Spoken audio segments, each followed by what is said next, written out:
Hey, yo, if somebody sent you this video, it's probably because they thinking about you and they care about you. They care about you enough to let you know that you's a bitch-ass nigga and you gonna fuck around and get mollywopped in the streets with that fuck shit. The only reason you ain't got your ass whooped yet is because niggas love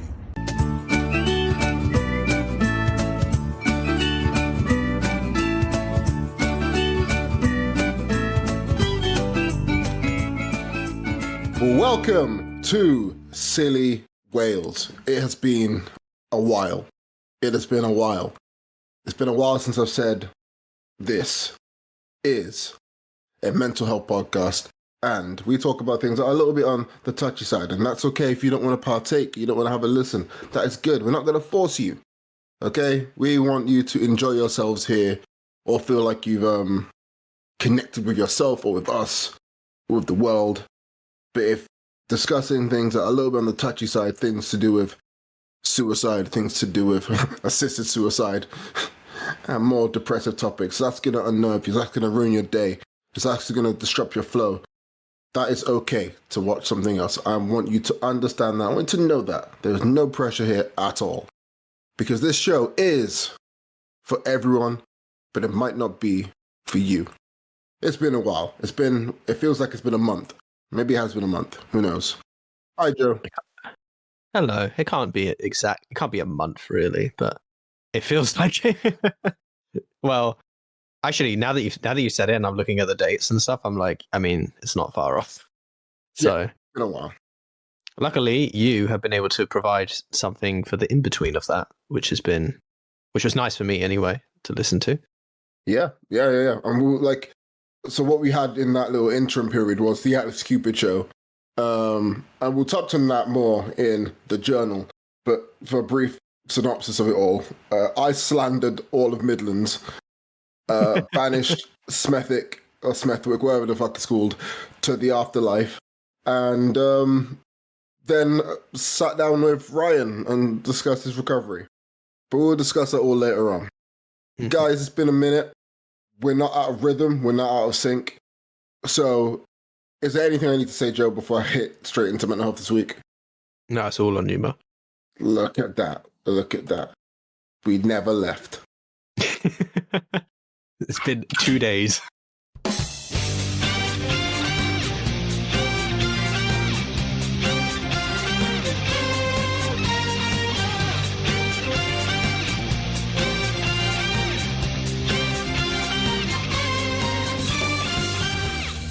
Yes, you heard me, hopefully. It is time for mental health this week. We discuss things to do with mental health in the news of this week. We have some interesting stories.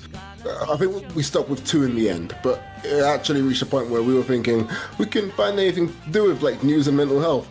And then we found the gold mine, and then we had to focus on 2, which was of importance to us on a level in which, one, we can draw back to because we discussed this topic before, and the other, well, we both lived and live in the vicinity of where these events are happening. So we went down the local route and also the callback route, because I love a good callback, you know.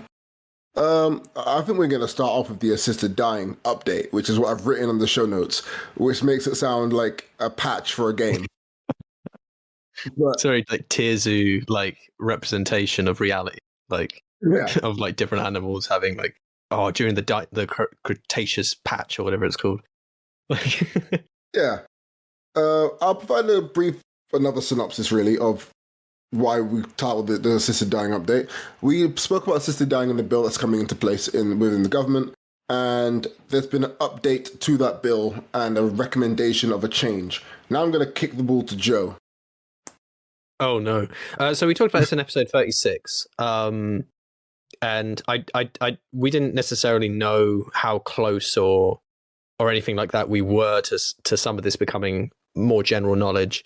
And then I think within, I'm trying to think now how many weeks it would have been. I think probably about within a month of when we spoke about it, and then of course about a bit less than that from when it came out. I started seeing on the TV at work that there was some like committee discussions about the assisted dying bill happening. So we just like we happened to catch it just before it became like now something like a media talking piece, like that you would actually see on news stuff. Which was great. We sort of hit it at the right moment. And hopefully there are people who like saw it coming, who maybe saw it and were like, oh, I've heard about this, and like I can kind of approach this with like a more with some level of kind of knowledge prior. So obviously now that it's in the larger space, there are people making discussions about it. Kim Leadbeater, whatever, is a MP who is very much involved with the kind of direction of this bill, who we might reference here and there. But the larger discussion point, at least, that has come up in the Guardian, that we thought was an interesting area to kind of talk about with this, because it's especially when we're talking about, like, it is a very sensitive area, and we feel very like, as you know, if you listen to that episode, we had a very sort of like, yeah, this is a positive step that's being taken and all of that, but it's worth discussing issues or worries that people might have about these things, especially when we can see that, yes, there are reasons for people to at least question or ask and put forward, like, yeah, this is maybe an issue or not. This is coming from the charity, the Center for Women's Justice, and Standing Together Against Domestic Abuse, which was about the sort of essentially the idea of coercion involved within people's decision making. Now, we didn't talk about it within people's decision making about wanting to have assisted death and so on. Now, this I think is technically, before we even get into this, we never spoke about it on the last episode, but this is always kind of a conversation that needs to come up around any situation in which, there's legal ability to say, oh, I want to have help to die and things like that, and why I think there are very reasonable questions like, should this be a thing? Because you can see how, like, if you had full ability to say, like, oh, I want this to happen, I want this horrible thing to happen to me, and we allowed that consent fully, and it was kind of legally recognized that way, that there is naturally, I think a lot of people would go, that seems like something that could be manipulated in some way, like, like, it's not, the idea that like someone can be, that someone can die and essentially it has this air of like, oh, they just wanted to kill themselves and so on, when in fact it wasn't, for example. Very much like, if we're thinking about it from a media representation, the kind of like, oh, he died, make it look like an accident or something like that, or like make it look like he did it himself, like he didn't, or whatever. Very like kind of mafia like representation there. Yeah. When we think about that stuff. Now, again, that's not what this bill is. This bill isn't like straight up like just the idea of assisted suicide in the larger, broader spectrum. But there is this very reasonable worry, and I really am not actually able to kind of speak on this with any level of like actual professionality, because I really don't know the statistics and everything that you would need to examine this properly. But the idea of like that people can be coercively controlled to be put under pressure to end their own lives. This is, I mean, as a general rule, we obviously know that that's not a good thing. And you can see how it would happen for people with terminal illness. I think this is the one bit where I felt like we almost got there, but maybe we didn't when we discussed it before, of the idea of not wanting to be burdensome on other people.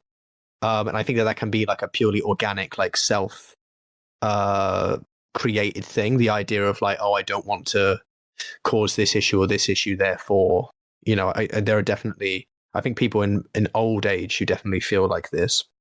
But the actual risk there is, what if you what if what if we normalize the idea that people can get assisted dying, and then when people know that, they go, hey, I'm going to manipulate this person to act a certain way or to do X, Y, Z. And so there's already been discussions about it. I'll just say quickly what it is that in this particular article that I'm looking at, what they've quoted as Kim Lebiter like mentioning about this, which is that the hope is with any bill like this that there would be, and which is also why this is not going to happen for a while. Like this bill is not going to come in like in the next year. Like it's going to be longer. Not than at that. all. Yeah, is there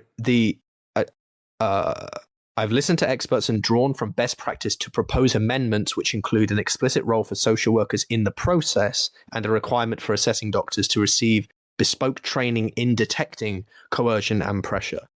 I actually have no idea, because this really is outside of you might have a better sense of this than me, of how, obviously that this would need to exist, but how good that can be, because I genuinely don't have like a good sense of like the ability to detect that sort of thing. And I'm not saying you do specifically, but I think you, with your work, with the work you've done in the past, I think you have more of an idea about, safe housing, or like, making sure that, young people aren't taken advantage of and so on. Well, yeah, safeguarding, that's the word, yeah. Like it's also like, I've been a victim of someone stalking me with the goal to get me to kill myself. So it's like, it's a bit of to quote somebody, it's a sticky one still. Like it fathoms me. I'm perplexed by how this easily flew over my head anyway. I don't know about yours, and how like we didn't think of this when we were recording this episode to begin with, and we originally discussed this topic. And it's just like, to safeguard somebody from a coercive situation like this, it requires a lot of awareness and detective-esque skills.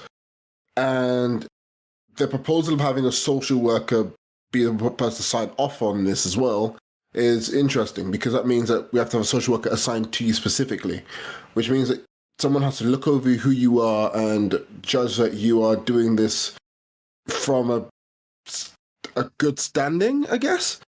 So I find that quite perplexing and I would love to see how that plays out, because you have to then judge whether somebody's doing this of their own free will, or whether somebody's doing this because they're being coerced. And that requires so much.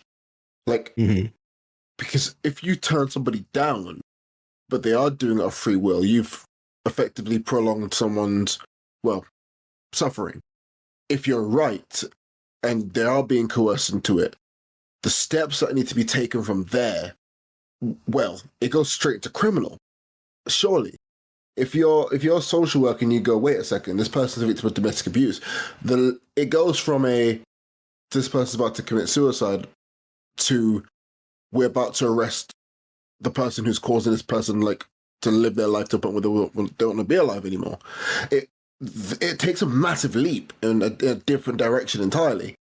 And it's definitely a scary role, I think, to be in. Like, it would be a very pressured role, which social workers are in general, in that sort of role. Exactly. But normally, because things like, as a social worker, depends on who you're dealing with, your clientele base as well. Mm-hmm. Like, you often signposting, but you're also offering support to someone who ideally wants to be helped and wants to get themselves to a certain point of safety. And then, but with this, you're saying that you have to make the judgment of that somebody is of sound mind to die. So it's a whole different pressure, because you want to help somebody by signing off on their death, effectively. I will say, so an argument that's immediately appearing in my head, and again, this is my sort of reaction. This is my reaction to this point. I will quote Kim again, Kim Beber in a second as well. But don't we already essentially do this? Like, isn't there already attempts like this to recognize, for example, in the medical sphere, we consistently have discussions around like consent and for example, the nature of like at what point can a child make a decision that the parents are against, and things like that. Like, for example, can a Jehovah's Witness prevent their child from having surgery and so on and things like that? Like these kind of areas are already being done. And there's definitely, I think, discussions when we're even talking about like kind of criminal stuff where we make a distinction between the idea of someone being coerced into doing something versus someone wanting to do it on their own volition. So I think that, so to a certain extent, the only thing I'll say is or the one thing I'll say is that it seems to me like this is a discussion that is already kind of a recognized one within the kind of ethical legal system, because it has to be like when we're talking about like as being a social species and that we have this effect on each other, we do make these distinctions between like, is this person doing something on the basis of X or Y? I think if anything, what it says, that someone is making them do X or Y. I think that if anything, what it suggests is that any sort of push towards improving sort of like domestic abuse, like charities, like I shouldn't even say charities really, because that's not what I want. What I want is like actual, like I'm going to find this difficult to explain because I don't know this area very well, but stuff associated with domestic abuse and also just abuse in general, and these forms of like kind of social work or community work that attempt to try and break these things down prior, it just seems to indicate that is still like, it seems to heighten the fact that this is already important, and the fact that it's so important means that it will continue to be important even with this, and isn't necessarily this isn't necessarily the camel that's breaking the straw's back, if that makes sense. Like, really it's just a lack of services or the way that people live in community that kind of can create like these situations in which you have these homes where this kind of thing can exist, and the messaging isn't necessarily right for everyone, and like, or the messaging isn't necessarily great for everyone. Again, it's a difficult concept because this is the kind of bleed between like social community and like personal and household, if you know what I mean. Like it's also very hypothetical as well, because like a lot of this is there's something that I thought that this would be something that by the end of the year this will be like a done and dusted thing. But when examples like these here come up, because there's other examples now against assisted dying that are now becoming, well, they're being brought to the forefront. And it makes me think that this will take more than 1 year. We could be looking at that it takes 3 to 5 years. Or it's brought in a very restricted way, similar to how like medical marijuana is introduced in this country and it has been around in this country for a while. It's just very rarely prescribed by doctors. Mm-hmm. I feel like it will be like that. And I hope that whatever we do it right. But I'm interested to see where we take this and what we do as a country to mitigate these cases as well, because it's a very awful, it's kind of, it's reality. These things happen. Like, I know it's mentioned in this article as well, but Women's Aid and other women's charities are pushing for people to be held accountable if, they commit suicide. If a woman commits suicide by way of general abuse, they want the abuser to be held accountable and charged. Mm-hmm. And I agree with that entirely. Yeah. It's wild to think that, I think it's very much a case of we're in a situation now where we have to really cover all bases and really safeguard the people who access these services as well. And yeah, that's it really. Yeah, so this quote I will just say because I think that this kind of represents a lot of the idea I have on this. Under the status quo, terminally ill people, including women, are taking matters into their own hands, taking their own lives at home or traveling overseas. Right now, we cannot know whether these people have made an entirely voluntary decision, free from coercion, and in full knowledge of all options open to them. This, to me at least, that like quote is indicative, I think, of like a larger, I guess, like maybe philosophical, social idea, like thing that I have with like how legal systems should be, which is at the moment, like, because what is the alternative, right? Let's say there is someone who is going to take their life when they're terminally ill. That's already something that someone can do. I mean, people do that.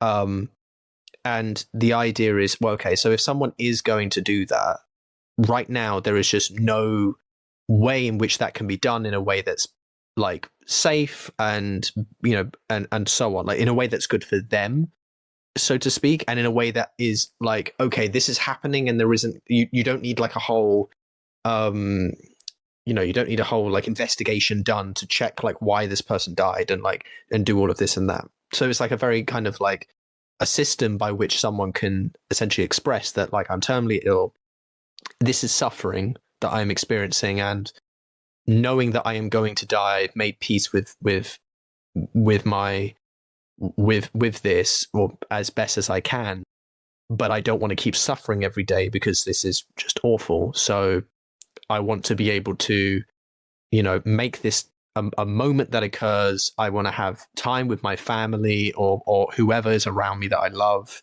to have that, and then I can choose my death, right? And that makes a lot of sense. At the moment, that's not possible in the way that, because there is no kind of system for it, which again, that makes, you know, that's essentially what this bill is about, is making a system available for that. So if coercion is something that someone will try to get someone to do to you, if you're pushing someone, like if you're coercing someone towards this kind of thing, is that going to change whether that person, whether there's a system that's available for them to do it this way or not? Do you know what I mean? Like if someone feels like they want to die, is it, if they're being coerced either way, does it necessarily, is it the fault of the system being put in place, or is it just the fault of the fact that someone is coercing them? And in at least in one of them, there is a system which can potentially, and should obviously, have a like safeguarding involved, and also can have like investigation made on behalf of the individual who is saying that they want assistance with their death, and have it essentially be noted and recorded, rather than a situation in which there is absolutely no paper trail. There's absolutely nothing involved. It's kind of like the thing with drugs, right? Where if, you know, when drugs aren't something that you can get, you're just people will end up getting them through other means, and that in itself is a problem because you have no idea what's happening then. You have no idea what's happening with those drugs. So when you look at it that way, is this I don't know if this is necessarily any different. All it says is that we need to make sure our systems have these in them, because in fact it would actually make it better than not having the system at all. At least that's my immediate feeling about this, and how I also feel about kind of like legal systems, like government systems and so on, that they need to, that they're kind of doing the thing that's already happening. I think you could even look at abortion in a very similar vein around this, where it's like, yeah, I mean, you can have all of this and that, but people still had abortions, even if it wasn't legal, right? And it's not, and does it make sense to criminalize it that way, essentially? So even though it wouldn't be criminalizing to kill yourself, I think that we recognize that we don't want it to be, we want people to be able to do it in the, I know it's weird to say safest way, but like you want people to be able to not suffer in their death just as much as you don't want them to suffer in their life. So we don't want either of those things. And we also want people who genuinely do feel this way and want to go through with this, you know, not to end up essentially like having a horrible experience and then, failing in this endeavor and then being forced to continue to suffer with even more safeguards put on, like to prevent them from doing certain things, in the way that you would like a prisoner who tries to take their own life, for example. So yeah, it's just it is very messy, and I don't want to pretend it isn't. But that's my the reason why I think this makes sense to me is because I would rather it be something that has oversight than something that doesn't, and I'd rather have people being able to talk about it openly with the knowledge that there is kind of a normative recognition socially that yes, this is a thing that we recognize, and that we're not just going to we don't have a load of people thinking these things and not saying anything. So yeah, absolutely, you got to listen to all of these things, and I'm glad that any amendments coming out of this is, any amendments I think are good amendments on that basis. Obviously, unless they're terrible amendments, but I think that these worries are very reasonable, and if anything, these worries are just kind of improving the I don't know, the kind of filter and system by which we make a bill like this work. I also just want to point out, before we move on now, that in other countries there are versions of this, and in many cases versions that go further, and so we have a lot to work off of and learn from in this regard. This isn't just as much as I think this discussion makes a lot more sense when this is one of the only times it happens, and if this project was very new, I think that we can have a lot more. I think this conversation makes a lot more sense, and we can, I think, very realistically be a little bit more worried. But I do think that we have a lot to learn from other systems being used in other countries that already do something as significant, if not more significant, than this within their legal system. All the pitfalls, all of the kind of benefits, and the kind of things that need to happen in order for a system like this to work. I definitely know that my dad I've talked with my dad about this sort of thing, and I know that he definitely would want to have that control when he gets to a certain point for himself. So I know from personal experience and I fully back that he feels that way, and I can see why. So I know people who are thinking about this, who have thought about this, and want this to be a thing. So I can't really back down too significantly from my I agree with this thing existing. But I agree that it should have as much oversight as possible. Effectively, I'm happy with the biggest amount of oversight on something like this. Yeah. I hate the fact that I'm making a football analogy right now, but in football, we've seen automatic offsides come into play across multiple leagues in Europe, and it works. It's very simple. There's cameras set up.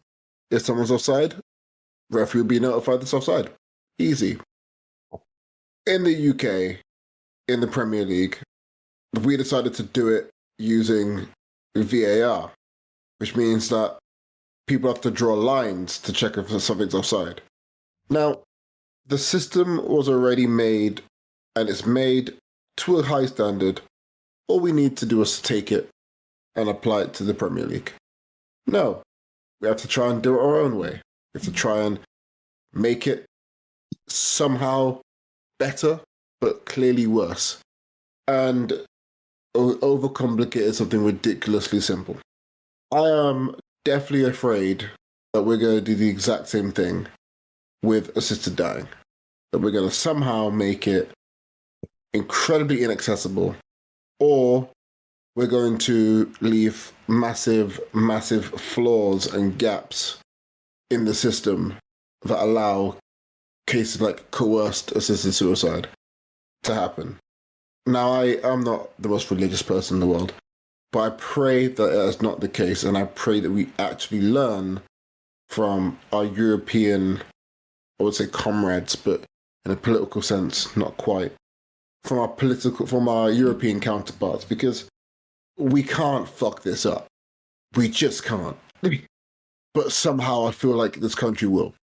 I don't remember what the actual date was, but I remember when the when it started coming on the news, that the idea of this being soon is not happening. Like, as we kind of discussed earlier, like this will occur years from now before we start seeing this even being possible. I think even as late as I'm fully pulling like dates out of nowhere, but like I remember thinking that it's like, oh yeah, like maybe 2 or 3 years from now is when we might start even seeing a version of this existing in a hospital somewhere. You know what I mean? Like this wouldn't even exist all over the country. The project will take time to like form, because it has to go through all of the political and legal process, and then it has to go through kind of putting the project in places where it makes the most sense, and then dispersing it beyond that a little bit further. I know it's going to take time. That's not the thing. I am more along the lines of it will take time, of course, no shit, but the scope to fuck it up, it still exists. Like, yeah, I actually think that the two sides you gave as well probably represents the two factions of people and how they feel about this. I think a lot of people who probably aren't so keen on this from the jump are probably the people who are going, think of all of the flaws that might exist within this. And then I think the opposite side of the people who are actually for it might have the cynicism of, let's not make this inaccessible. And I think those are actually the two sort of like discussion. Those are the two natural like talking points that are eventually going to force, hopefully, these are kind of like the evolutionary pressures, so to speak, of the bill and of this whole concept towards the kind of median in between that will be difficult at some level to just make happen, because it kind of should be difficult, you know, like it shouldn't be easy, but it shouldn't be to the point where no one can use it, because and I think naturally that is, I mean, even if it doesn't start out, it probably won't start out in like a perfect median, so it'll probably start one side or the other. But then I think even past that point, assuming that we still have it, let's say 10 years from now, I think that shifts will occur socially in the discussion of it, and that we will probably approach towards a better median over time. That's at least my reading of how these things work anyway, of like how society like functions when something new occurs in it and so on. Yeah. Again, like it's one of those things I just look at and I go, someone's gonna fuck up somewhere, but you know, it is what it is, really. Again, like we know this is gonna take a while. I imagine that this will be a private thing first as well, so, and then it will be on the NHS. We still have that service, and we'll go from there most likely. But yeah. I'm trying not to be too cynical about it, but yeah, I agree with you. I am. Now, on to other news. Please take it away. Oh, Jesus Christ. So, back in the day, and by that I mean we're approaching 10 or so years ago, secondary schools, especially in London, had a lot of character to them, personally. There was different schools, and the behaviour was very much varied. So, the schools that I went to, where I met Joe, now became more of a academy-style school in recent years. It's not quite an academy, but it's a very academy-style school. But before, it was just a very hodgepodge of varying different behaviours. Had a really bad reputation, but it had character, you know? Is it an academy now? Sorry, I just want to pause you on that. It's not an academy. Okay. Just wanted to check that. Be. In case there's something that I'm like missing on that, since I haven't been there in a bit. Yeah. So academies have become prevalent in London, and they've taken over schools which are deemed as like failing or good, or just in good locations.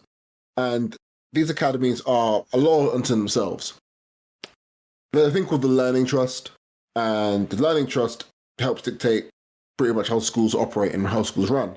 So if, for example, if we are at a school that's part of the Learning Trust, like a public funded school, if there's a complaint made and it goes high enough, the Learning Trust will get involved. Academies are independent, so they don't have those regulations at all. They don't have to worry about anything. They still get these Ofsted inspections, but they don't have to really action on certain aspects of how they do things. Now, Mossbourne is an academy that has been around for a number of years, and they've expanded. There used to be, I remember there just being one Mossbourne school in East London, in Hackney, and then it's now expanded to which there's 3 or 4 different schools, as well as primary schools, and now schools in Essex as well, under the name of Mossbourne, the Mossbourne Federation. And they are known for being extremely strict, military-esque in how they operate and attaining high grades, and students going on to get into major universities like, Russell Group universities and things like that. Now, this model of school has been hailed as being, the best. And we have this weird fetish of disciplinarianism, if that's even a word, and very militant-based authoritarianism as a way to educate young people.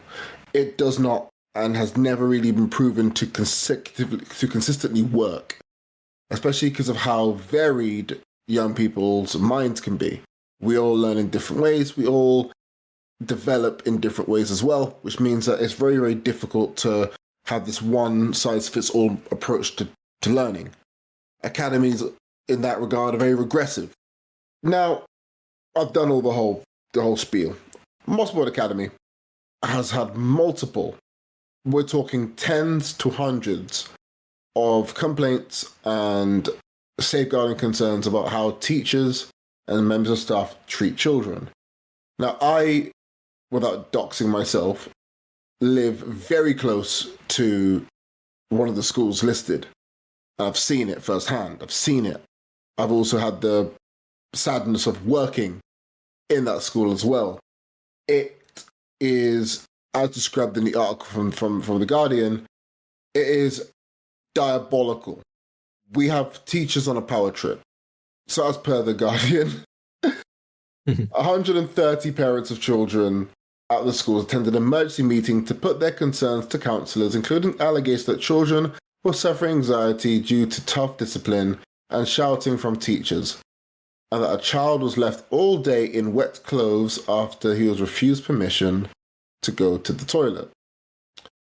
Now, they've also been noted as failing to make reasonable adjustments for children with special educational needs. This is literally everything that we claim to want to fight and go against. We want children to learn, we want children to develop, and here we are. We're still using outdated methods, and we now have teachers in the year 2025 being accused of emotional abuse towards young people. Now, it is very, very, very important that I stress this. A lot of parents view this method of teaching, the discipline-based approach, as being the best approach. It's not, and it really hasn't ever really been. The best approach is an approach that takes into account the feelings and the opinions of the young people within it. 300 separate accounts of alleged emotional harm at Mossbourne schools in Essex and in Hackney, and we have still done literally nothing. The article I posted is from the 2nd of March. We're recording this on the 2nd of March. There's articles that I'll also post from November of last year, and probably one from, I believe, the year before. Unchecked power tripping by failed BTEC military sergeants cosplaying as teachers is what will end up with things like the suicide rate in young people increasing, the need to turn to things like alcohol and drugs increasing, cases like bullying, because guess what? If you pee yourself and you're left in wet clothes, children can be cruel and they will take the piss. Did you see what I did there? It is still a fundamental issue that we have still managed to break a child's human right to be safe and a child's human right to have access to an education. Now, I've been going on for a while, but it is equally saddening to see that in some cases, teachers and members of SLT, which is senior leadership teams, have been aware that the child that they are yelling at is getting treatment at places like CAMS, which is for children and adolescents, especially dealing with mental health concerns and mental illnesses. And they've still continued to up the pressure and to treat them, well, like how they view them. Subhuman. That's me done. I want to, by the way, stress something that you mentioned, which was about the bullying. I think it says a lot. Maybe I'm starting the sentence wrong. To me, there is something that, like, I don't know how much this really gets talked about, but I find it strange that the idea, by the way, disciplinarianism is a thing, is a word, that the way that teachers interact with students towards them is in some way not them effectively representing how they want them to engage with each other. So how do I put this? You imagine you have like an adult who is engaging with you. Now, I don't really, from young person to young person, in fact, from person to person even, how someone interacts with you and how you relate to like someone of authority and how that makes you think about how you should be isn't necessarily, depends a lot on the nature of that relationship. There are people at school, from my memory, who, when an adult engaged with them at school, ultimately they're not really listening to the adult, or they think like, oh, the adult is tripping, basically, is just like kind of talking nonsense. When they're interacting with them like overbearingly or like very strictly. But I think a lot of kids are genuinely made terrified by adults. And I think it's odd to think that somehow a teacher interacting with a student in a way that is bullying or incredibly negative or puts them down or even just tells them you are not allowed to go to the bathroom, to the toilet, right? The idea that, and put them, which by the way is a ridiculous thing. Like I just don't understand why that is so crazy. Don't get me wrong, I can see why. Like if the kids were taking the piss, I can see why you would go, okay, well, I'm gonna be very careful about how I do this, but I'm not gonna. But the idea of being like, no, you cannot go to the toilet just seems ridiculous to me. But that somehow like that children won't innately kind of add that into their worldview of how they should relate, not only to the specific people that a teacher acts towards, but also just that is how adults should be towards others. Because let me be clear, I don't think, and I think this is for a few reasons, I don't think that anyone really notices the way that an adult is, especially I think when you're an adult, the way an adult is with a child as really any different than the way an adult interacts with another adult. In the sense that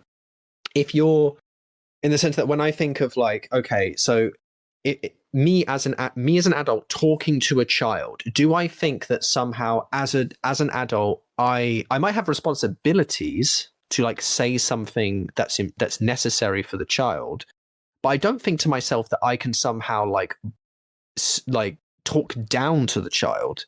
I don't think to myself, because to me that's like, it's ridiculous.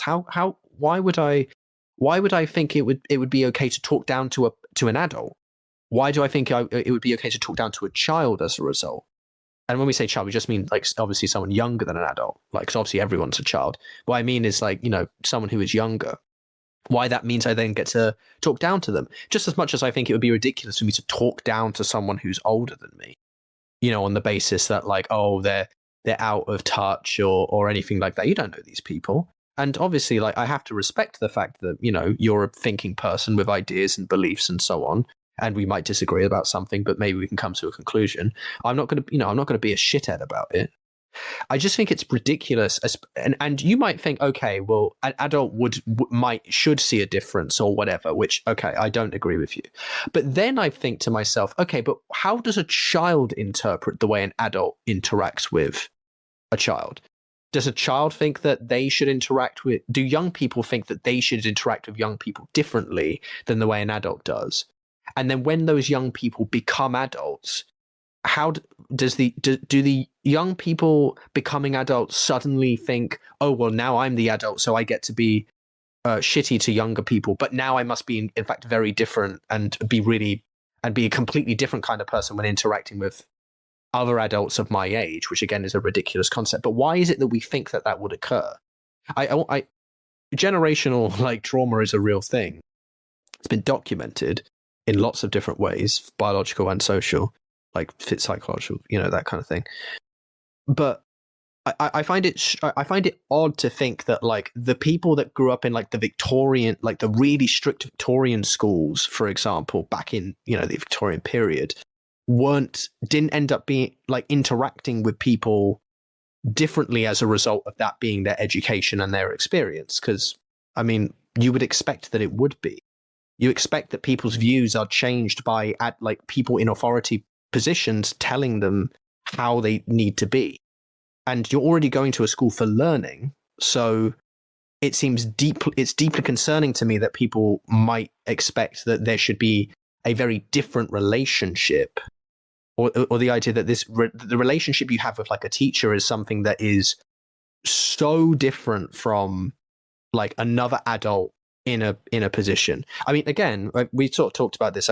We talked about like the young black teacher assistant, and we talked about like the like coach, or maybe like football coach, or like just kind of like outside of school mentor position that adults will end up with children, and we don't expect them to necessarily, or I think we expect, generally speaking, a little bit more kind of familiarity, a bit more like case by case recognition of the individual and so on. And I think the reason is because that's largely because we don't have things like curriculums that need to be hit, and this pressure from above that is then put down on these schools. Just as much as you do need insight. Obviously, we've had examples of coaches being shit and other sorts of people, but I think that there's a kind of a recognition that like people not in these positions are able to recognize that no, it would be ridiculous for me to like not at least see the worth of this individual who I'm trying to discipline, right? To do something where you're putting the kid down is this completely like fucking moon talk that I don't understand, and that really like stirs me, and I guess is the bigger issue, or is a big issue I find personally about this whole thing. Before we even get into the fact that it's this Mossbourne group and academies and everything like that. It's so ridiculous. It's so disrespectful. I don't know how to like go on to you. I don't know how much you want to speak on that point. For me, it's more like we just using like the Victorian schools and all that stuff, right? I remember. I remember. It happens all the time. Like even like when you're coaching football, I'll hear coaches say things like, well, "When I was a coach." But when I was a player, my coach used to make us run laps, and that's why I'm like how I am today. I'm tougher and these kids are really weak nowadays, and kids are really soft. I'm like, given that you're remembering like really tough moments, and you're harking that as like a moment of you being tough while deriding kids for being soft, your job as a coach is to make the kids tough, but you're not making them do laps though. Like, there's a reason why they're not doing laps. Like, if it made you tough and you're saying that this is a good thing for you, why are you not making them do laps? Oh, because the parents will complain. Really? Is that... Why didn't your parents complain? Like, oh, maybe because running laps isn't that good. Who would have thought? Like, like things like that. And of course, running laps is a very good thing for cardiovascular health. More running laps excessively is what I'm like pointing towards. And whenever I see things like this as well, like, oh, I used to get like the cane in school. I'm like, yeah, like, do you want to? Well, no, the kids are too soft nowadays. Well, so why did they get rid of it then? Like, no, because the kids didn't get rid of it. The kids didn't decide to get rid of it. Like, somebody else did. Oh, somebody your age did. Like, you got whipped because it was okay at the time. But guess what? You're psychologically scarred from that, which is why you make it a good thing. This is not your, like, moment of, look at how tough I am. This is your moment of trying to cope with the fact that you are severely hurt by this. Being whipped with a cane is a traumatic event, you know? Like, yeah, I was going to say also anecdotes are garbage for like determining whether a kind of whole system of like punishment and things like that are actually like reasonable in, you know, to have in schooling and things like that. Like we're not good at self-assessing how good like a particular system was for ourselves, because you wouldn't have even the knowledge at the time to be able to understand that, to kind of, for that to not, you know what I mean? Like you're looking at it from this perspective you have now of who you are. Whereas like, yeah, you're probably one of the many who are just kind of who are like that, and you don't know how it's affected you. Not really. You're like that despite the fact that something pretty bad happened to you, you know? Like, if you want to, also, you're calling yourself a success story, but remember, your foundation is built upon the fact that somebody had to physically beat you into submission. That is bad. Sorry, like that's not a good thing.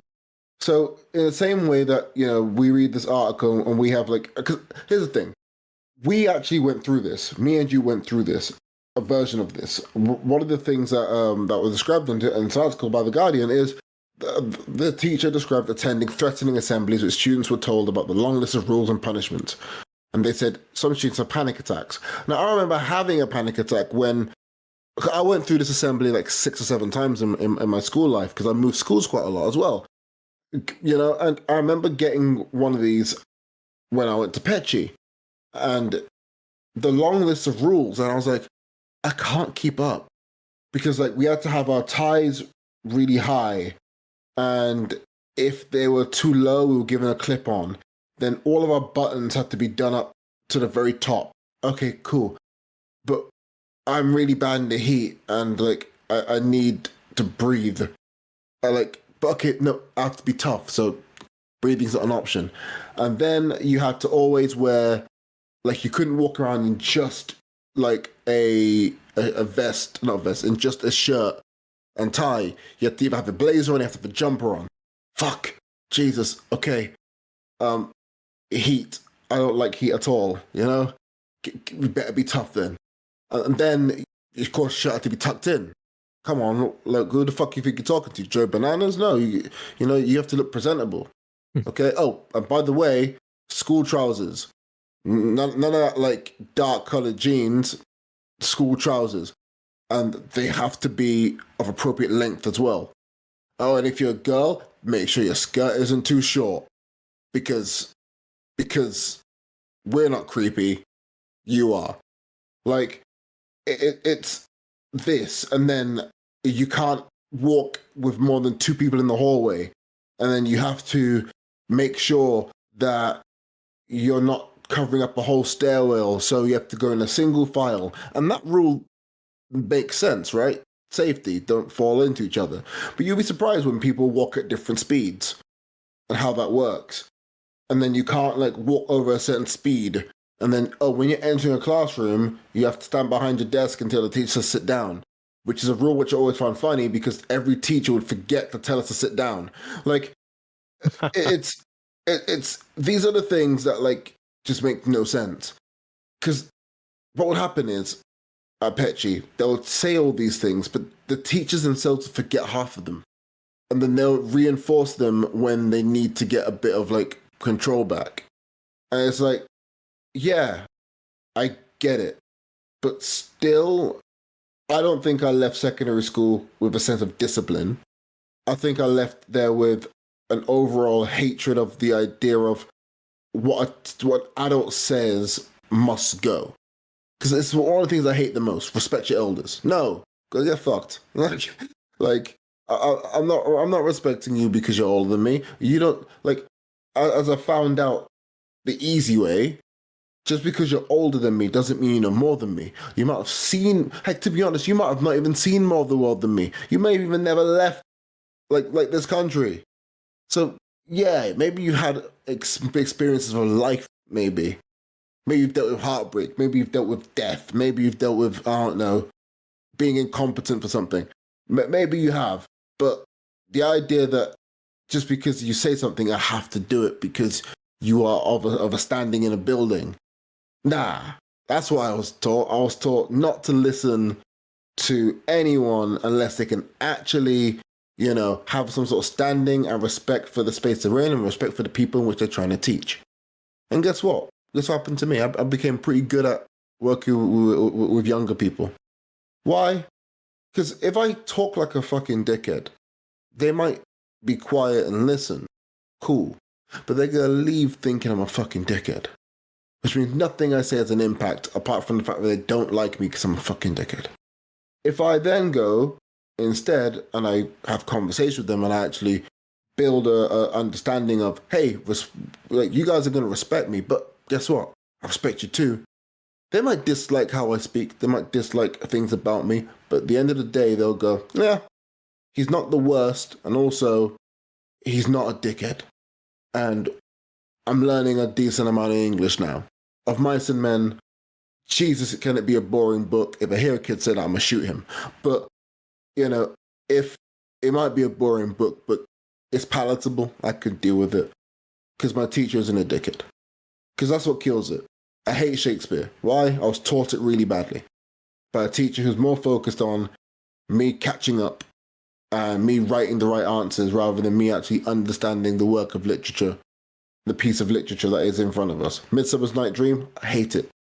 Burn that shit. But of Mice and Men, I was taught that really well. Was made to go over like different scripts from the film. How is Curly, describe Curly's character. Okay, more. I remember the teacher saying, okay, more. And I'll say something else about Curly. Okay, more. Just what can you get out of me in a positive way? Of Mice and Men is one of my favorite pieces of work ever. Just like that. So yeah, saying that staff are humiliating students, it's a heartbreaking thing.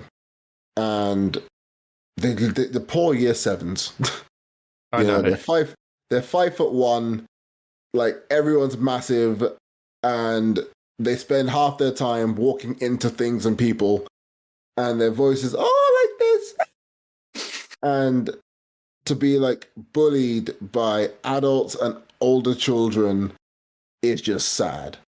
So I truly hope that I come across a Mossbourne teacher and I'm gonna talk to them as if I'm on their side. But yeah, these kids need discipline. And they'll be like, yeah, I made this kid wear his pants. And then I'm going to slap him across the face. I mean, just to give a little bit of insight as well, like Mossbourne was my top pick for a school when I was looking around at schools. Yeah. Like back in 2007, which is kind of crazy thinking about it like that. But, it's 2007, 2008.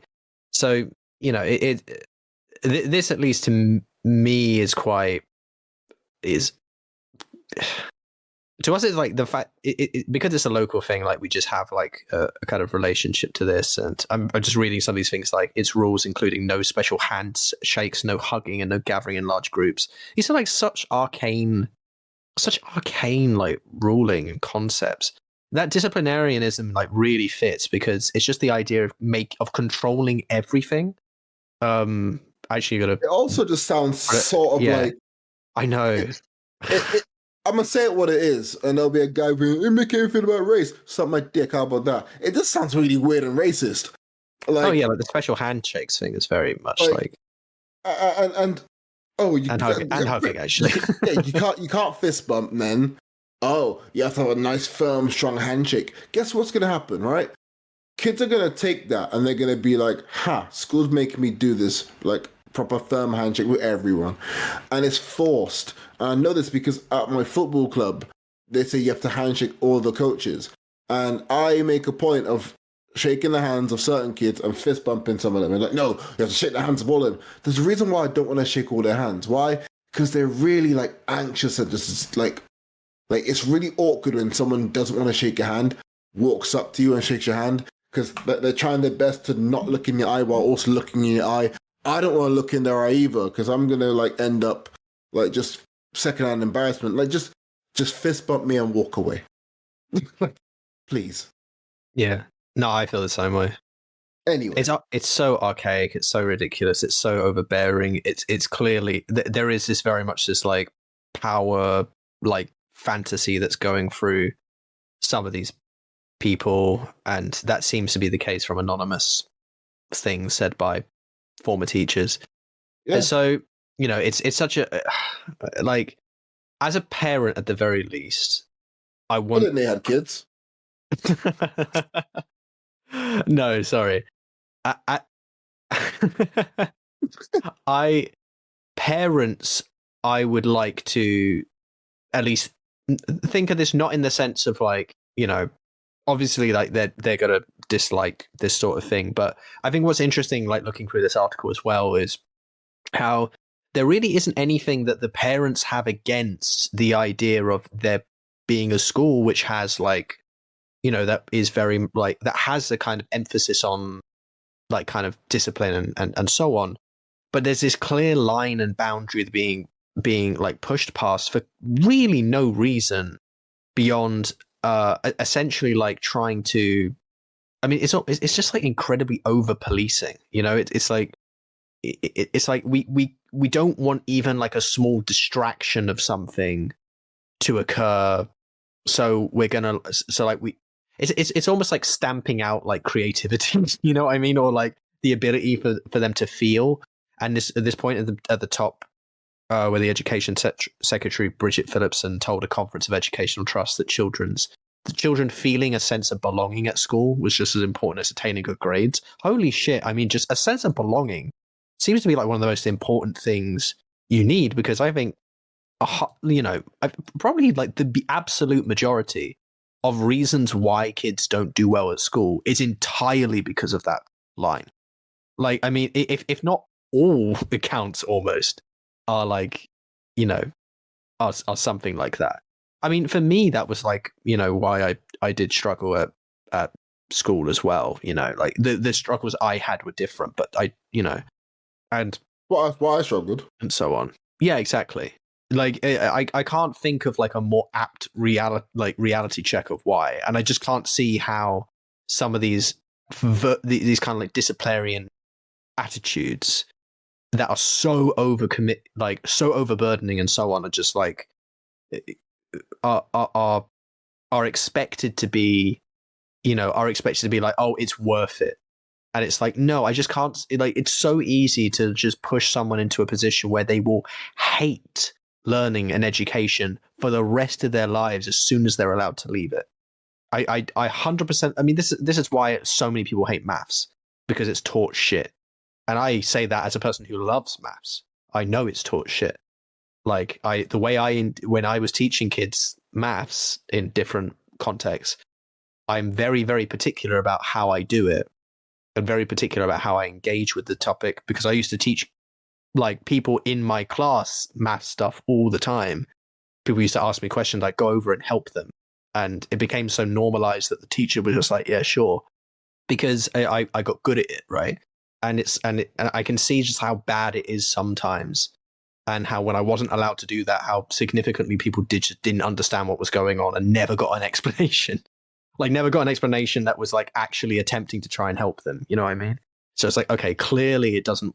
Clearly there's a breaking in not just in the way that some teachers are with kids, but also just in the way that, like, I think the system that necessarily like creates this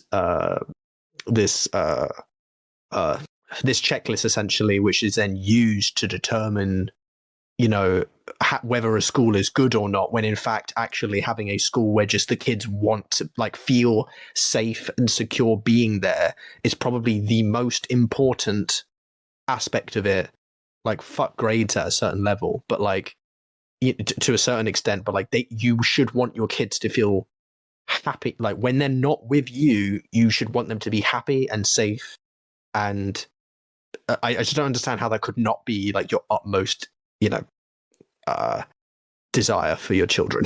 They weren't happy at school. That's really it. Like, I wasn't happy at school. School wasn't supposed to be fun. It's where you got to learn. Well, that's why you're a miserable cunt. Yeah, it's also why you think that work can be absolute shite and that's okay. And it's like, no, I don't think that's true at all. I think that's literally why people hate their lives so much, or why like, or why people have these like incredibly archaic interpretations about how people. I think a lot of toxic stuff comes from this perspective. Anyway, yeah, let's move on because we're incredibly angry. We're very angry people. Anyway, yeah, just repressed.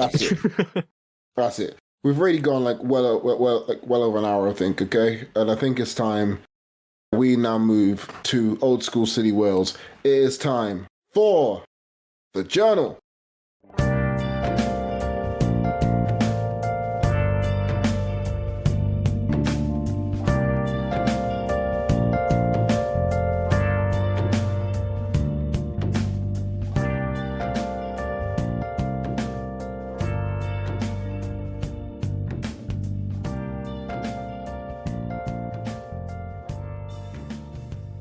Yeah, it's time for the journal. We talk about our lives and stuff. I'm gonna start because, things happened when Joe was on holiday. I was worried that it would be like no episode for a while, and there wouldn't have been. It would have been like a really long, prolonged period of no episodes, and I felt like, do you know what? I might as well do this. And I got back home from something, I can't remember where I was, and I thought, I just need to say something. And I did it, and that was the Alex Cupid show. I've planned this show for like 10 or so years with different guests and all that stuff. And I just kept on overthinking it, and I was like, oh, it's not going to work, I said, you know what, just do it now. I did it. I, some reason, slandered the whole of the Midlands, and I'll do it all again, because who cares about Smethic, and raise it to the ground. Anyway, it was fun. I thank you for your support with the episode. It was really nice, and it was good to discuss things in a very punchy form. Because when you're by yourself, you don't really need to go into massive detail about things. You just kind of punch it through, You just enjoy it. And then I had the episode of Ryan, which was one of the few things, one of the few like projects I've been a part of, I guess, where I've actually listened to it about a good halfway through. Like, even when I'm editing this show, I don't listen to all of it. Like, I hate my own voice. But I actually got halfway through this, and it was incredibly emotional. The feedback on it was really good, and like, even Joe, you mentioned that you enjoyed it a lot as well. Yeah, I've listened to all of the Alex Cupid show. I love it. Yeah, of course you fucking would. But yeah, like, the solo one you'd have to listen to. But if you haven't listened to the Ryan episode with the Mosh Pit Danny, I really recommend you do. It is for me anyway, it was thoroughly enjoyable making it. But the feedback I've gotten about the episode is that it's thoroughly enjoyable to listen to as well. Just for the sake of for people listening to this episode, do you want to just very quickly say what the intent of it is, like compared to like what we're doing now?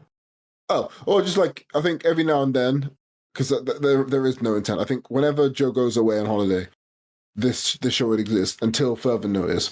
The intent of it is there will be different guests from different walks of life, or just me being very Bill Burr-esque, doing what we do for City Wales, just in the scheme of an independent show.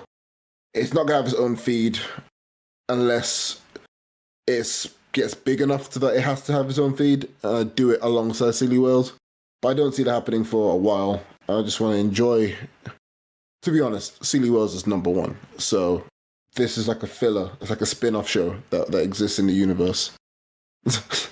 But it could end up being a much bigger thing, as you said, because Yeah. you never know, like where you're going to go with it. Because I know, like from history, like us talking about the kind of ideas you had for it and like where it could go. And so, I mean, if even some of those things end up happening, that would be awesome. It's in the whale verse. Yeah, in the whale verse. Okay, Oh God. we have to come up with a better name than that. But let's yeah. Alongside that, the Happiness Project, which is my poetry album, I've started to do the Joyner Lucas approach to releasing an album. I've dropped 2 singles on Spotify. You can listen to them now. Again, appreciate the support on them already. Oh, 2. I only saw the one. Damn. Yeah, I forgot to send it to you. So I've done Love Is, which is like the first ever poem I've ever like recorded. And the version that you listen to on Spotify or all streaming platforms is actually the first time I've ever done like poetry properly like that in front of people. And well, first recorded anyway. And yeah, I figured I'll put that version up as the album version. So that's a single. And then the other one is ADHD's Writer's Block. Barely speak English today. And that's another poem, which is like same day, same night. I just put it into 2 separate things. And they're both work that I'm happy with. I'd rather not have to perform or do ever again, because that is from 2022 and I've moved past it a lot. But this album has been delayed to fuck. And finally getting it out in some way, shape, or form is good. I've spoken a lot this episode, which is really weird. It's not really the other way around, but we're rolling with it. No, you can't say that every episode. I will now. To get there. But yeah, that's me. What? By the way, was the recording of this? Was that from one that I was at, or was that from a different? Was that from one of the hidden literatures that I wasn't at? I'm just curious. I don't remember. I want to say you weren't at that one. I think I wasn't, just because I'm thinking about that night, and I think it was a different. I think I remember the set being different than the way it sounded when I was listening to the first one, to Love Is. Yeah, so you're passing over to me? Was that what was happening there? Yeah. So I just kind of wanted to talk about this, I think, because I mean, alongside the fact that I was on holiday, in reality, I've also felt incredibly bad. I've kind of talked about this now. I've talked about this with Kestis, and I've talked about this a little bit with Mum. I haven't like gone over in detail. It's absolutely the worst I've felt since I started working at this new job, and kind of a little bit worse than even like slightly before that, depending on how I kind of perceive these things. It was really bad. And it did affect my work, and it's made me now want to have a conversation with my work. I mean, I have to have a conversation with my work realistically, but I have to have a conversation now about all of it. Scheduling, like what days I'm kind of willing to work / how much I can work. I mean, that's kind of the bad part, is that I think it's more likely I'm just going to have to work less than I can change that much about certain days. Because unfortunately I work on weekends. I work on Fridays and weekends, so I mean, that doesn't really matter actually for the way my job works, because I work in the mornings, but I more importantly, I work on the weekends, right? And it's been, while I have really enjoyed the kind of waking up early, like that's not been a huge issue for me. It has been more recently difficult because I've struggled a little bit with sleeping, which I think is kind of a sad thing in part, which is why I think some of this, and why I've kind of noted it down as like sad, being the sort of the blame thing, even though again, I think while we talk about sad and we talk about it like being the reason, it's not quite, that's kind of a weird way of saying it, because it almost makes it seem like sad is like a person who's doing something, like I'm being targeted by sad, and it's like that's not really how that works. Sad is like a list of things that are associated with a time period of the year,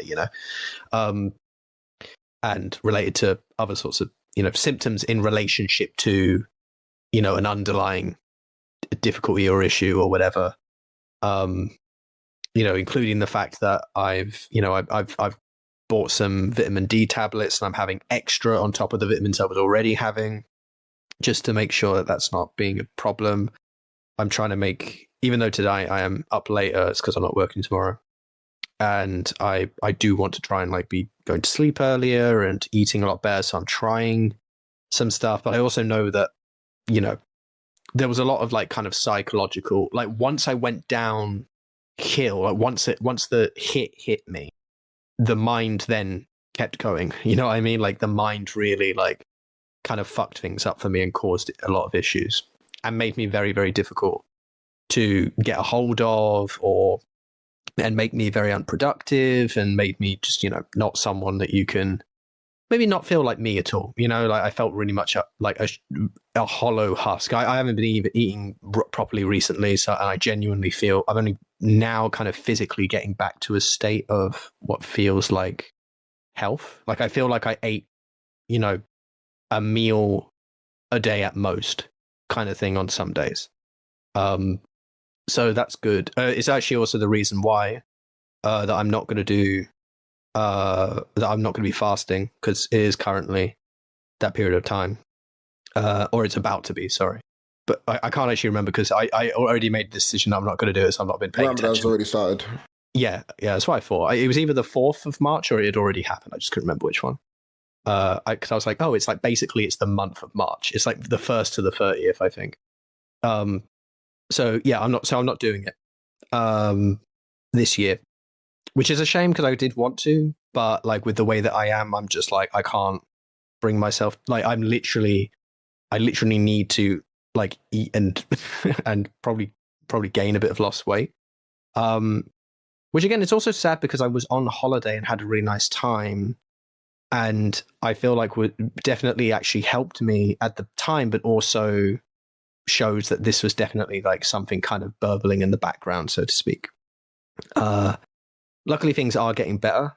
We kind of talked a little bit before we started about this, and maybe it's in fact like kind of as things get better is when you are able to be more self-destructive potentially, because you start gaining the energy, and so you come out of the shit times, but actually you're more capable of doing things that are generally self-destructive for yourself because you now have the energy to act. And you know, it's almost a kind of zen of depression, if you will, which is more of a joke, really, but kind of appeals to a concept which does exist, where you can feel like depressed, but at the same time, you almost feel like you're depressed in such a way where you're not going to where you can kind of just you can get on in a very kind of like suffering way, as opposed to in a way that can be like largely self-destructive until you eventually suffer so much that you do things self-destructive. Yeah, I don't want to overbear on that point because I don't agree with half the things I'll say on it. But yeah, I kind of want to point this out mostly because I don't know how people perceive me and you when they listen to us. I was kind of thinking about this recently and why I want to talk about it. That maybe because we talk about this, and maybe because, especially for a while, we have sort of said that we're generally doing better. And it seems like, well, we're doing a podcast and stuff. Surely, I mean, one, I don't do basically anything really for the podcast. I don't do any like work outside of the recording. But like, you know, I think it's easy from like whether you think of it as parasocial or otherwise, that like, I think it's easy to just hear people kind of disembodied in this way that make you kind of look at, and because we're giving some sense of personality that we want to be heard or whatever, or we're trying to just be informative or whatever, that we can come across as being like in a better state than we are. Obviously we're human, and every like creator of anything would tell you this, but I want to be clear that I have had it really rough, and I have had issues with work and stuff like that, and it's been a big thing. It's been a big to do, and it's it's really and it's made me really worried somewhat about how much I can rely on myself to a certain extent to be independent. Like it's definitely kind of given me I think right now, because I'm in a better state, I shouldn't say slightly better, I am in a better state. I recognize like cognitively, like, yes, no, I am definitely able to do this thing, but you know, I can also see just how much worse it could have gone, and how, what if I essentially destroyed my ability to go to work, and what if like I just never went to work and shit like that.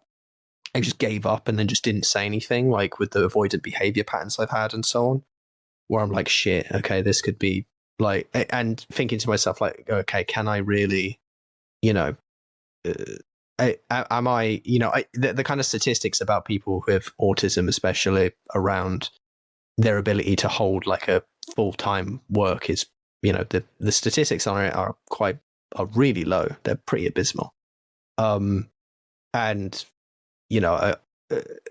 and so that's a little bit worrying, I guess, is what I want to say. And so for me, it did kind of like shake me a little bit.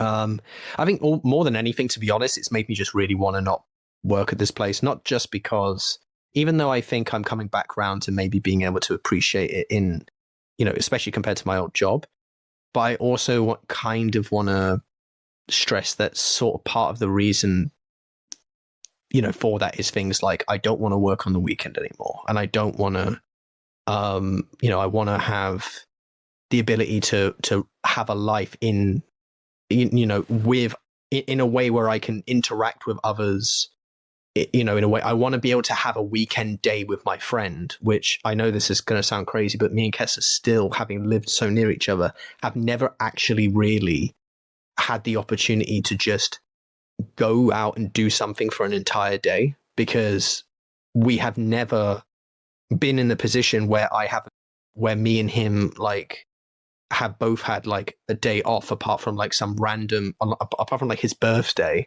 when I happen to have a day off, and other sorts of things like that. Like something that you would expect to happen almost every week is something that I'm almost working every single day that he's available, and so on, and everyone else, right? Which has impacts in terms of what I can do feasibly every day.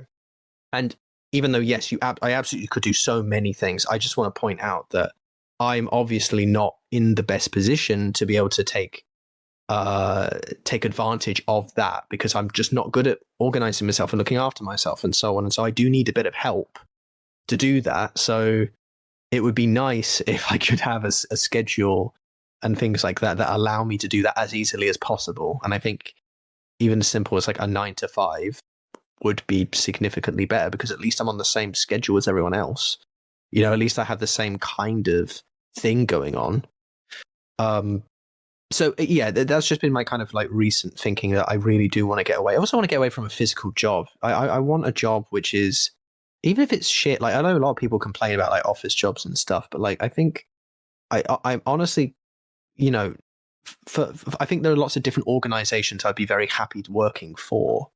I don't, there's lots of companies I think I would hate working for in a sort of admin role and so on. But I think there's also even some companies that I'd be like, yeah, sure, I'd work for them, and I would like to, and I think it would be good to, and so on. And it might not be the best thing, but I really would like to just be able to go to work and not have to push around a trolley like really like a lot, and really have to do it regardless of how I feel. Especially because I feel physically shit when I feel bad. Like it's not just a mental thing. But if it's like, but me feeling mentally bad, like that was just me going to school, like that's like I've had that experience.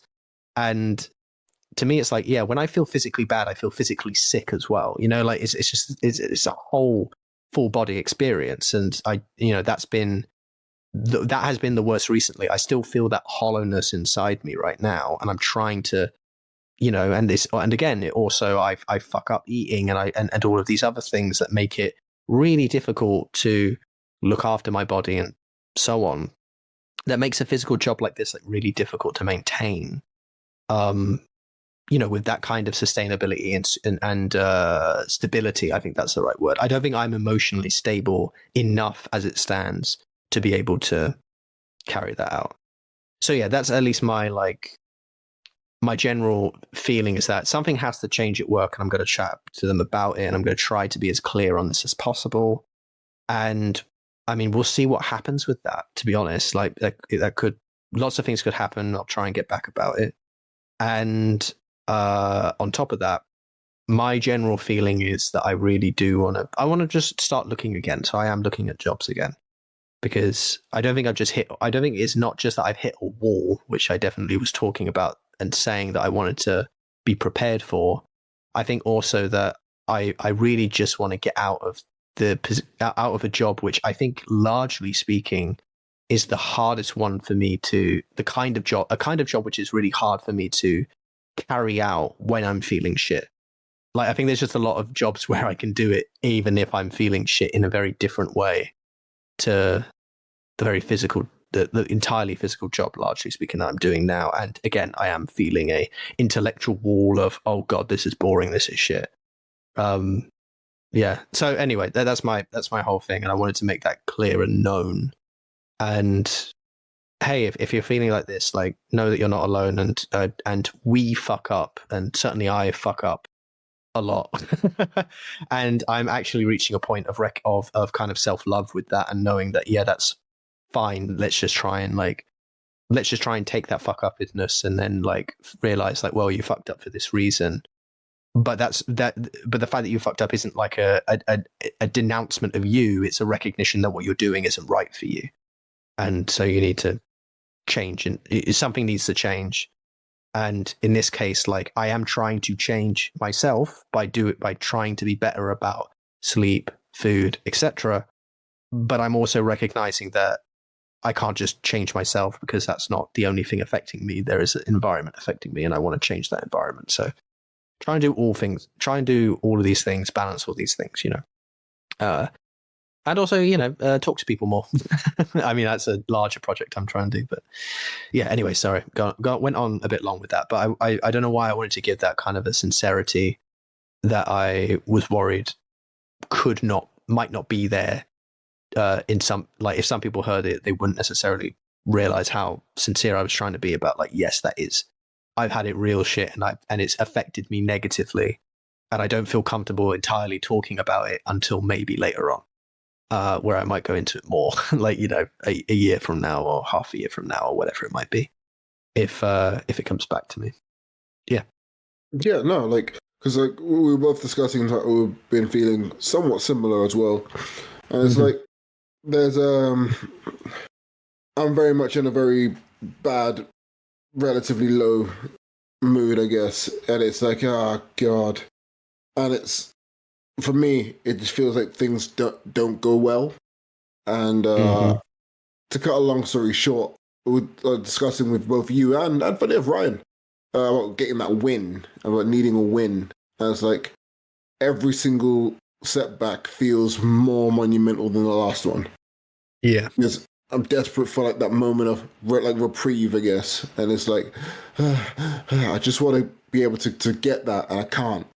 And it comes little things like, I don't know. I'm opening a bag of Skittles and they're all falling on the floor or some shit. I'm like, that's another L. And it's like, and it's just, it builds. It builds and it never really stops. And I can never seem to remember what breaks it.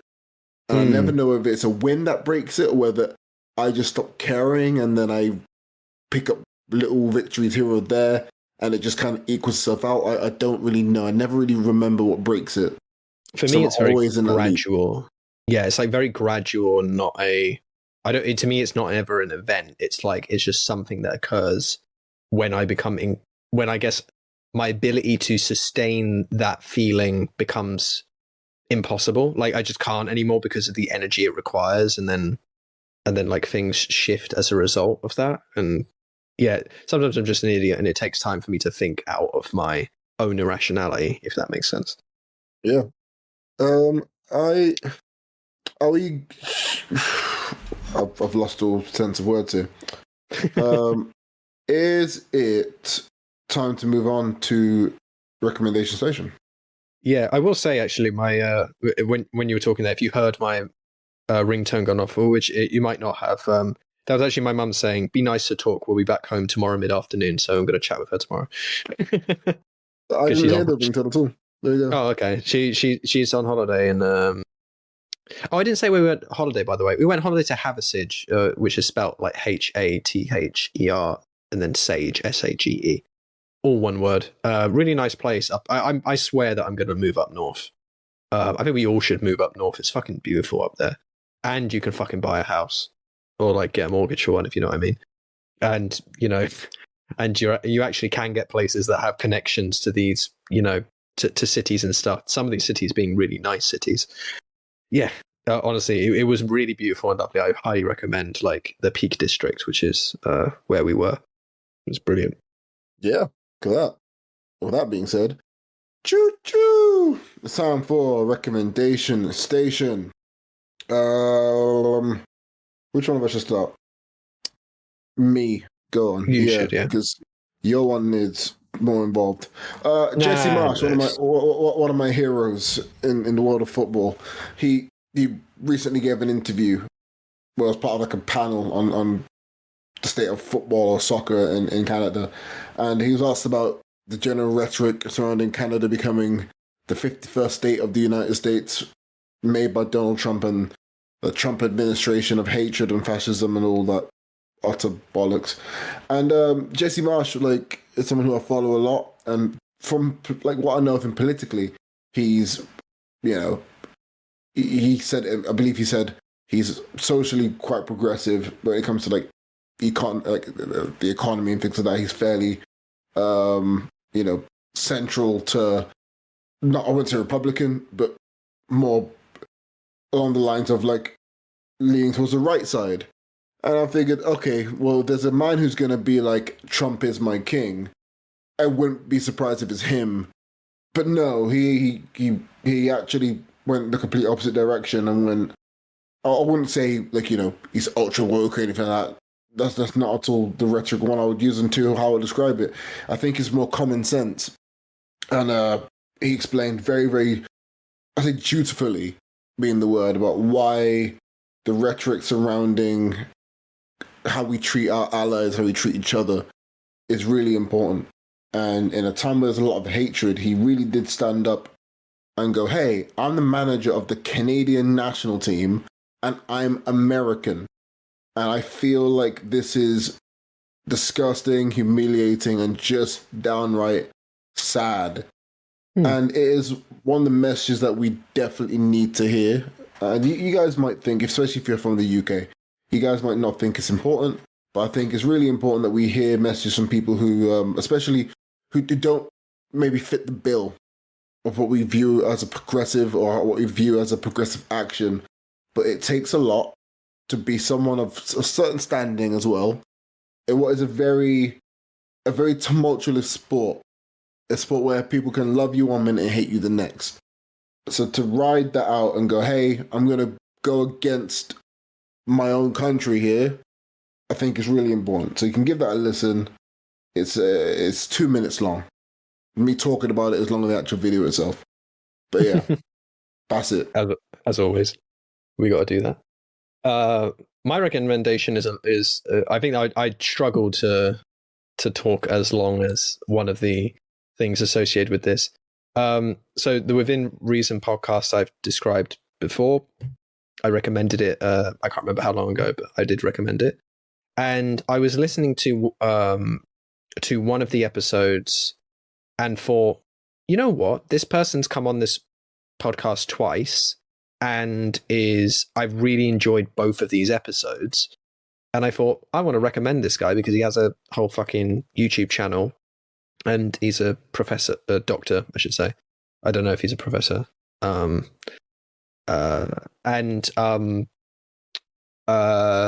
so I thought I would recommend this. And also I've looked at the YouTube channel and there's so much content. Like, so Esoterica is the person that I'm shouting out. On Within Reason, they were in 2 episodes. They were on episode 65, which was about the history of Yahweh, which if you know what Yahweh is, it's the sort of Hebrew Bible's sort of, and I shouldn't say just the Hebrew Bible, but prior to the Hebrew Bible was obviously the sort of name for a god that kind of essentially became the Abrahamic god that we think of now, sort of the history leading to it. And there is episode 83, which is about the demiurge, the history of the demiurge, which is a concept that I think starts from what I was hearing. I think it starts within sort of Plato's ideas about like a creator, essentially, that then gained a lot of following in like Alexandria in Greece and in Egypt, which is when the Greek and Romans colonized Egypt, they set up all of these places and blah blah blah. Lots of ancient history stuff. Like if you're interested in ancient history at all, and to be honest, I think it's just interesting to listen to because it's fundamentally fascinating to understand these like completely different societies in many ways to what we have now. I also think it's actually a nice bit of escapism that doesn't feel unproductive, because I think it does give you, I think it's escaping from the reality we're in by talking about it almost feels like you're talking about an Earth, like a parallel Earth that doesn't exist. Like, because it doesn't currently exist, but it's like kind of nice. It's almost like there's a little bit of element of like almost world law you're establishing if you're like kind of a fantasy guy like me. If you like it and all that stuff, and kind of like being interested in like how all this used to be and so on, but also having it in the back of your mind that like, oh no, this is our history. Like this is like the history that predates me, but not just me, also my parents, but not just my parents, also like their lineage, not just before their lineage, but actually the culture predates the culture, predates the civilization, predates, and you suddenly realize you're talking about, 1000 BC, and you're like, shit, that was 3,000 years ago. Sorry. And it's like, holy crap, that's crazy. Both really cool episodes. Esoterica is the name of the YouTube channel. Dr. Justin Sledge is the guy. Esoterica is spelled ESOTERICA.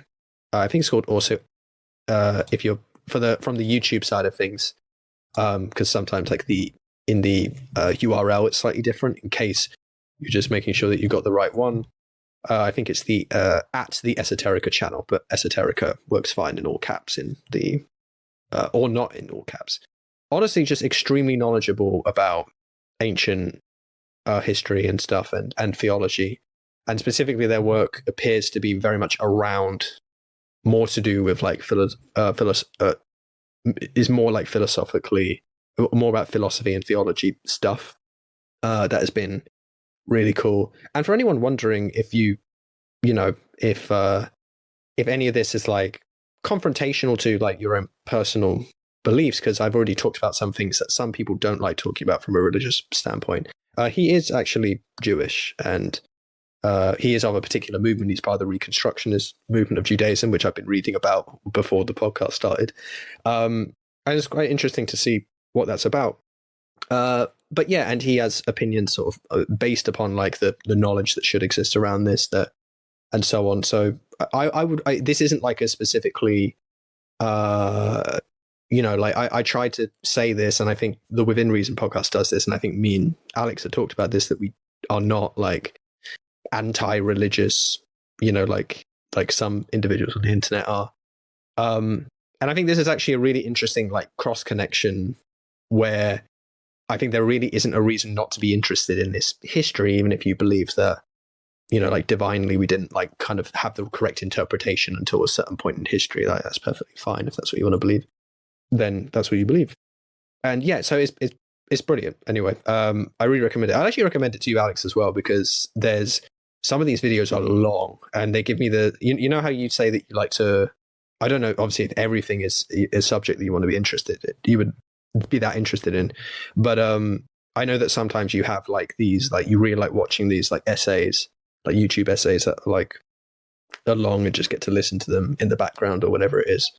And I could definitely recommend these because, geez, I'm sure you could find something amongst this that's fascinating. That would work for it. And the style is very like kind of, yeah, he's going to talk about this and there isn't a lot of like kind of, there isn't a lot of YouTube bullshit, I guess is what I'm trying to say. It's like, it's exactly what you kind of want to hear. You get what you're offered, and lots of stuff about like kind of lots of different things. Anyway, I won't go into it too much because now I'm just talking about it for the sake of talking about it while I'm looking at all of the things that are available. But there is lots of cool stuff. And again, I would highly recommend the specific episodes I mentioned, episode 65 and 83, because he's in those, and I want to see in, I know Alex O'Connor really liked having him, which is why he's on there twice. And I think similarly, I share that kind of interest and love for his work. So, I just want to shout that out. Well, we're going to take 2 steps to the rear and get out of here. I'm about to split this into 2 different episodes. Jesus Christ. We're in the wind. See ya. Just cut out everything that I said in the video. You'll shorten the length down, like, properly. Join the AI protest and just post a silent episode for 2.5 hours. Oh, yeah, okay.